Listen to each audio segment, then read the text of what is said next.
In this video, we'll talk about what EMI means to different people. There has been in the past a sense that non-native speakers of English, be they teachers or learners, are somehow second best, that native speakers of English have ownership of the language in its best or most correct form.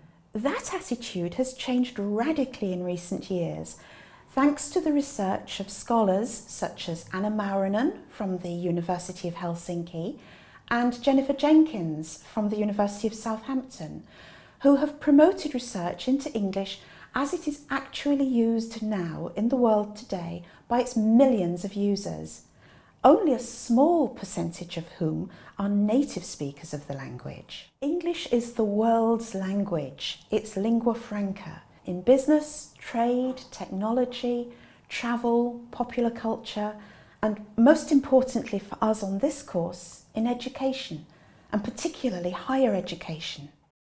For academics, teachers and students all over the world, decisions are made, for one reason or another, to deliver course content, subject matter, through the medium of English. There is no single standard model of EMI, but rather a vast number of possible variations. For example, a university may choose to operate totally in English, with all its support services, administration, library resources and so on, able to operate in English, and thus in an almost totally English-dominant environment. Another university may choose a bilingual or even a trilingual approach in which 2 or 3 languages, one of which is English, are used more or less side by side for teaching and perhaps for administrative purposes too. And in yet another university, a certain number of programmes or modules might be taught in English, whilst the rest of the university operates in the language of the host country. For example, a university in Italy may offer a few programmes in English, but most of its programmes are in Italian. And sometimes an academic finds he or she has to use English in class from time to time because the texts the students need to work with are available only in English and not in their first language. So you as an academic will make your own local decisions as to the extent you use English in your courses, decisions which are appropriate to your own aims and circumstances. Perhaps you can locate yourself on this continuum. Added to which, as well as operating in their home university, teachers and students wish to travel and gain international experience. This need to be mobile requires a shared mode of communication, which for the most part turns out to be English or based on English. And even if teachers and students do not travel physically from one country to another, more and more teaching and learning is happening at a distance thanks to technology, with varying degrees of separation between teachers and students. An academic may be in one location and the students in several others, or lectures are recorded to be listened to later, or MOOCs or other online courses are created for students to enrol on. Communication may be in real time or asynchronous.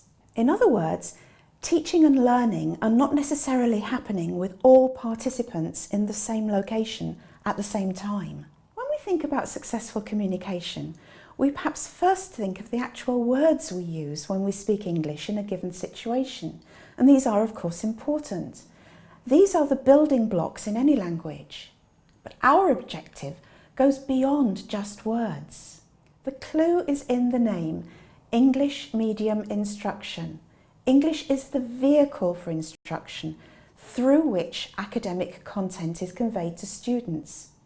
We are not teachers of English, but teachers in English. This is the difference between EMI and CLIL, which is another term you may have heard of. CLIL stands for Content and Language Integrated Learning, and CLIL has 2 functions: to teach both content and a language at the same time.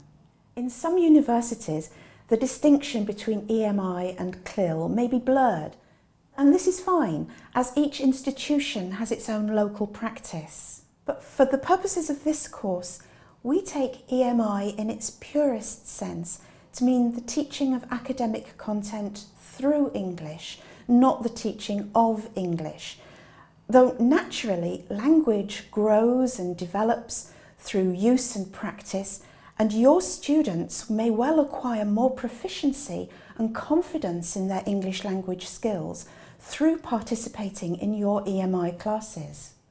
But your primary aim remains to teach the content of your discipline, be it computer science, business or maritime law, and any growth in English language proficiency is a byproduct, and a very valuable byproduct at that. What we aim to show you in this course then is how English can